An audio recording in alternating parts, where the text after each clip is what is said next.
David, we are looking forward greatly to your arrival in Hong Kong, where I gather you have not been to before. Are you excited about coming to Hong Kong and China, where you will be going to afterwards? Enormously. For me, China represents a kind of imagined other world. You remember Voltaire used to write about China as the antithesis of Europe, or perhaps the perfection of Europe. For me, it's a world I can only imagine. And suddenly I'm going to be stepping into it.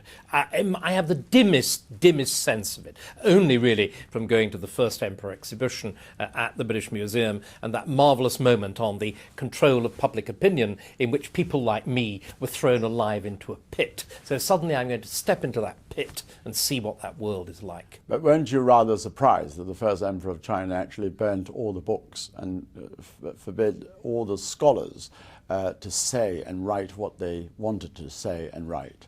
No, because totalitarian governments have always tried to regulate opinion. What is amazing about China is how successful it's been until very recently. In other words, it stands really at the antithesis from England, Britain, America, where we've been unbelievably bad at the control of thought and public opinion, for good reasons and bad, and with good effects and bad effects. So this is what I think is wonderful about travel, and this kind of, I would call it extreme travel. You're encountering a radically different world and a radically different tradition, except of course now, and thanks to you and thanks to the last 100 years, those two worlds are coming together.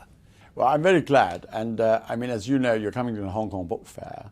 The general public in Hong Kong will be looking forward greatly to asking you and other panelists what you do as a writer.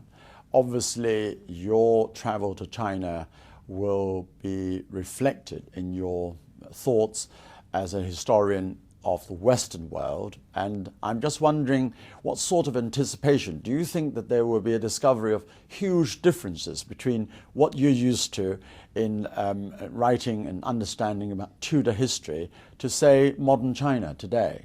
I hope there are. But equally, I think that the two worlds, not so much of Tudor England, but of modern England, modern China, they of course have encountered already. That is what Hong Kong is. Hong Kong, as I understand it, with that last great colonial secretary, was this sustained experiment in importing the extremes of economic individualism and deregulation into a Chinese environment. So in other words, Hong Kong is a most astonishing piece of cultural experimentation. First it was putting Britain into China, and then, as it were, it's putting China back into China. It's played every game. You will see, obviously, a modern version of China, having had the benefit, if that's the right word, of 150 years of colonial rule, and emerging as perhaps the most modern aspect of China. But after that, you're beginning to see Shanghai and Peking, Beijing, and you must be particularly interested in what historians in those places do, and their understanding perhaps of Western history. Indeed. But also, for me, one of the huge excitements will be the Forbidden City. That I'm particularly interested in the way in which government and buildings relate to each other. The Imperial City is the most perfectly preserved palace complex in the world, as well as one of the greatest.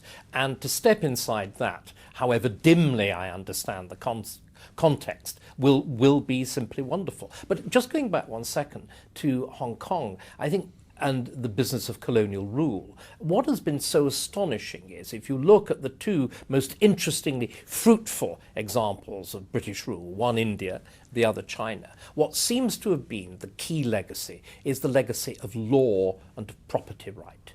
If you get the notion of an equitable law and some security of property, it almost seems as though economic growth, creativity, flow. Once upon a time, we thought it was all about intellectualism. oddly enough, these rather humble things, these workaday things, seem to be the real foundations. Yes. But anyway, we would be greatly looking forward to your coming, and I know that there will be lots of questions, and in particular, perhaps you might just finally say one or two words about the royal wedding, a modern prince, a commoner. Is that a symbol that, in fact, the British monarchy, which is one of the oldest in the world, that people admire and view with curiosity, does that herald in a different kind of a monarchy that might be labelled distinctly modern as opposed to the old?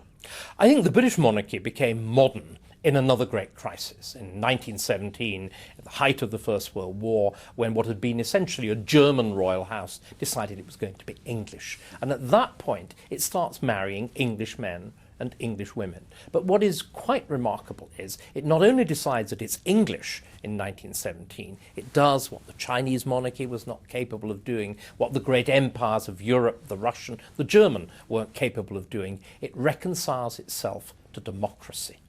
It becomes a contradiction in terms, a democratic monarchy. And what I think the wedding of the last few weeks has demonstrated is that it's becoming ever more genuinely democratic. At first, of course, it was a kind of oxymoron.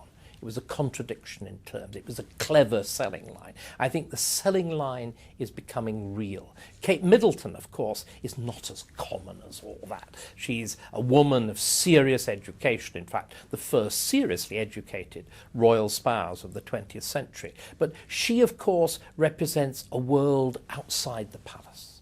A world outside that privilege, a world that can genuinely do what none even of the so-called bicycling monarchies of Europe have been able to do. She is a supermarket trolley princess. She can confidently walk down the aisle of Waitrose and pick things off in front of the television cameras and still somehow contrive to be common and princess. All right, let me ask you the final question then. Obviously, you're a keen monarchist.